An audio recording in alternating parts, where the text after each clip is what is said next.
and drugs don't offend, then... And language, a bit of language. Yes. Yeah, it is rated R, so, And it's the old-style R, not the R that you get these days where somebody said the F word once.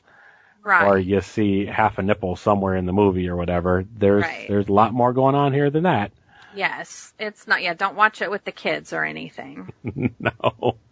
Ours is a family show. That is not. Yeah. Frankenhooker, no. Well, it's in the name, isn't it? It's in the title. You've been warned. Yes.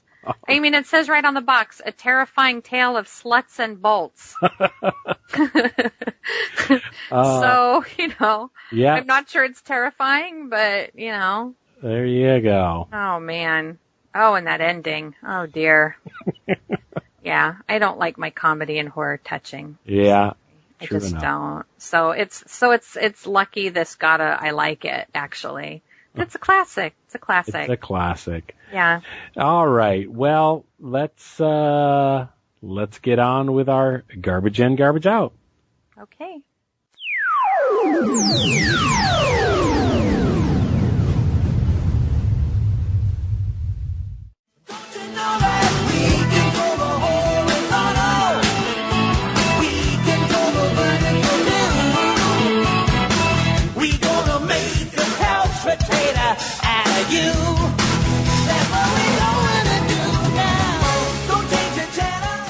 So before garbage in, garbage out, a couple of actually one show that I wanted to talk about and something that I'm reading. But let's start with any shows or anything that you've seen, any movies, anything you wanted to talk about?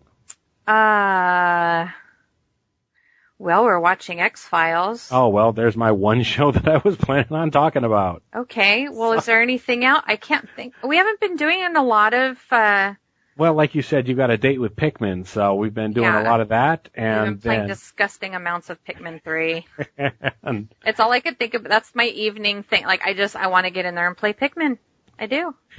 Okay, well, we won't hold you up for that much longer. Okay. But the X-Files, what are you thinking about the new shows? The new... Oh, I'm thoroughly enjoying them. Absolutely. I am amazed at how much I missed it. I know I was sad actually I was sad back in the day watching X-Files and hearing David Duchovny say, "Oh, well, I think I only want to do this for about 5 years." Right. And as soon as he put a time limit on it, that put a damper on it because I knew he wasn't enjoying what he was doing. He's a bit of a turd. So why is that? Fox Mulder is not. David Duchovny is. I'm just saying. Okay. He's always rubbed me the wrong way ever since all the way back to the old X-Files days. Okay, but you were able to separate that and enjoy him as Fox Mulder. Absolutely. Okay, well, absolutely. I know he was a bit of a goofball back when. I'll have to see if I can find that scene. He did a great scene on the Larry Sanders Show with Gary Shandling. Oh, yes. I'll see if I can find that appearance, and that'll just be self-explanatory. You can go to our notes on Podomatic and see all the links that we include. Yeah. But anyhow, so getting back to the X-Files show, I know somebody may not have been happy with one of the last installments of it, but crazy. Chances are they weren't fans of the show back in the Well, they claim to be. If you look at, I can't help it, but I have to look at everyone discussing it on the fan page on Facebook. Everybody was so upset about the third episode. Mm-hmm. Like, what's with this corny crap? And it was so stupid. And I want X-Files like how it's supposed to be. And it's like, hello. Like, all these people that are complaining about it claim to be fans from way back, but they don't remember the corny episodes they did back in the 90s? Come on. The episode of Cops where it was filmed like a Cops episode. Oh, my gosh. There were a few of them, but they needed that with the light. They needed the light subject matter in there too, along with but I mean, it was to me it was classic X-Files. I loved it. I loved it. I thought it was great. It took a while for me to get into it this time, despite the Kolchak and the Easter eggs that were hidden in throughout the whole show and stuff. It took me a little bit to get into it, but once I just kind of sat back and enjoyed it, it was absolutely as fun as I remember. And so the show's great always, but like that particular episode, it took a minute for me to get into it. Yeah. Entirely. But I did. See, in the first two episodes, the first episode, it took me a little while to get it, like, coming back. It was like seeing old friends on TV. It was great having them up there. Mm-hmm. But, you know, there was a few things that were a little rough for me. I don't know what it was. Something with the dynamics. Duchovny's acting a little bit there felt to something, me. Yeah. Stiff to start with. He's a doofus, so he can't help it. You said that before. Sorry, David. But yeah, the second one was greatly improved. Mm-hmm. I still enjoyed the first one, don't get me wrong. Right. I mean, I couldn't wait to watch it, and I was just so happy to have him back. Like, stupid happy. I was surprised at how much that deeply affected me and how much I had missed. Yeah. And I kept thinking, you know what, this new, they keep calling it a reboot, and why are they calling it a reboot? It's not a reboot, it's 6 episodes is what we've been promised. And it's a continuation. It's still the story. Sure, it's their after the story. Movies and after the, it's a continuation. So yeah, it's very irritating when they're calling it that. But it was, I was not expecting much. I think it was a self-defense mechanism for me. Yeah. Because I was such a rabid fan the first time around that it was like, oh no, why do they have to ruin everything? They're bringing them back, which is awesome, but they're going to do something wrong. Mm-hmm. They're not going to do it right. Or, you know, they're going to leave them hanging like, you know, Mulder and Scully, they're going to be there. They're going to be themselves still, but they're going to be trapped in this horrible show. Or, like, that's all the things I was expecting, I think partly just because I had to. Right. I didn't want to expect anything more. So, but no, I think it's totally delivering. And I think so. I'm looking forward to these next few episodes, next 3 episodes. And I think I'm going to be very sad again when it goes away. Yeah. If they don't pick it up for something else, or pick it up, later. So. Yeah, I don't think they're going to. I mean, they keep saying they're not going to do it, and that was never their intention. So. Well. It's sad. It's very bittersweet. I was going to say, I don't want to concentrate on that then yet, because I want to enjoy. I want to believe. Yeah. Yes. That's all. Right. That's all we can do. Yeah. So there's that. The other thing I wanted to talk about was Joyland. Okay. By Stephen King. Oh, yes. It's what I'm currently listening to, the audiobook of it.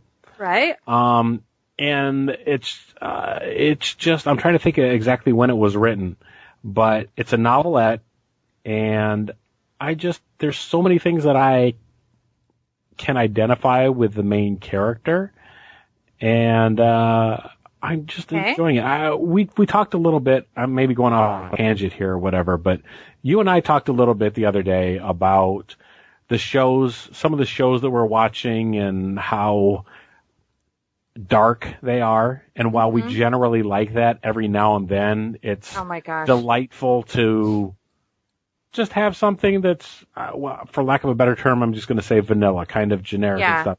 Well, you know what? Interesting ups and downs and stuff, but yeah.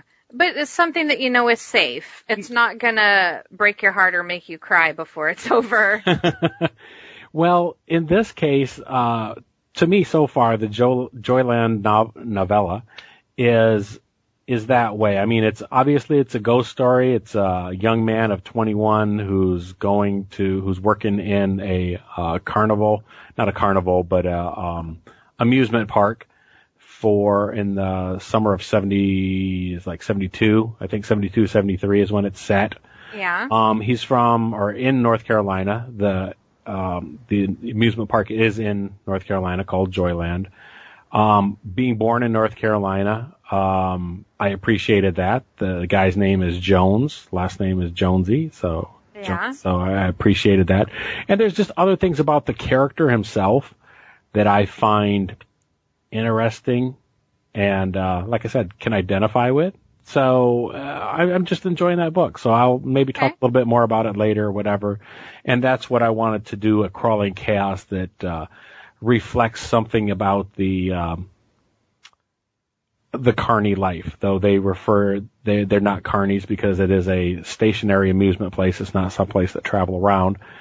Okay. But, so I maybe want to do something about that, about butcher's games or, something like that. So I'll save that for a little bit later on. But and what's the name of the book again? The book is Joyland. Okay. Yeah, and came out a couple years back, 2013, I think. Okay, so it's one of Stephen King's relatively newer. Or recent ones, yeah. Yeah, stories. Okay. And, it actually features, I swear the artwork is done by the same person that did the artwork for The Colorado Kid.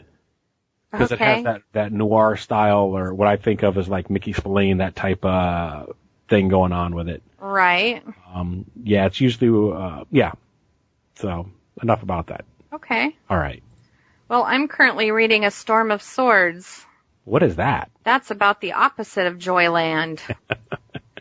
Is it now? It sounds like it has something to do with that Game of Thrones thing. Yes, it does. It's the third book in A Song of Ice and Fire, which, of course, Game of Thrones is book 1. Mm-hmm. A lot of people just call it the Game of Thrones series, but Game of Thrones is actually the title of the first book. Okay. It's A Song of Ice and Fire, and it's an excellent story, I gotta say. It's a great read from a good series. Yes, it's pretty gritty. It doesn't hold back. Yeah. In any way. I was gonna say similar to the, if you watch it on HBO, only that took some liberties with some adult material. There's there is a lot of adult material in the books. Yeah. HBO sort of took it to a new level, but, there's no lack of grittiness going on in the books. But yeah, they're excellent. And I think we talked about this before after I was done reading Game of Thrones. I mean, if you're a fan of the series mm-hmm. and you enjoy the characters, and if you halfway understand what's going on, because the series only gives you a very small percentage of what's even happening. Right. If you're just watching the series, you don't even really know what's going on. I can actually say that. Okay. I think that's a fact. Yeah, check out the books if you're a fan of the show and you want to know more. All right. Absolutely. It's a great, great series. And it is available on audio. I'll throw that out there. So yes, thank goodness. If you're like me, you don't want to read massive books or you don't have the time for it, yes, definitely catch it on audio. And where do we find that? At the library. Yes, libraries are a wonderful thing. They're an underused resource these days, I believe. Yes, support your local library. Don't let them close down. Indeed. Well, for now, barring the crawling chaos that I'm going to add later, I'd say we killed it. Yeah. Yeah. So now get out there and kill some. I was going to say some Pikmin, but no, that's no. I was going to say some. What are the creatures in there? Kill some beasts on there. Some beasts and some bloaty frogs and stuff like that. Blacks. I have some blacks to kill. There you go. And some dumples. Enjoy. Well, folks, thank you so much for listening. As always, we appreciate each and every one of you that takes the time to listen to the show. You can get in contact with us by emailing me directly at madsaxon, MADSAXXON @yahoo.com. Look us up on Facebook. Punch in VICISINTERIMO. Or just put that into your favorite search engine. You can always friend me, S. Michael Jones, on Facebook, or find us on Podomatic. And like I said, you can find us these days on YouTube. You can find us on Spreaker. There's just about half a dozen things. I think I'm going to try to add us to the iHeart network podcast. Well, not network or podcast. That's iHeartRadio. That's a whole big thing. Yes.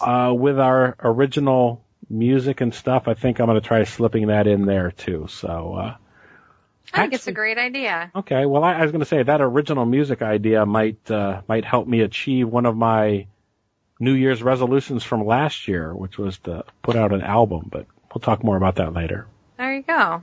All right. Thanks for listening. A gripping tale of lust and revenge.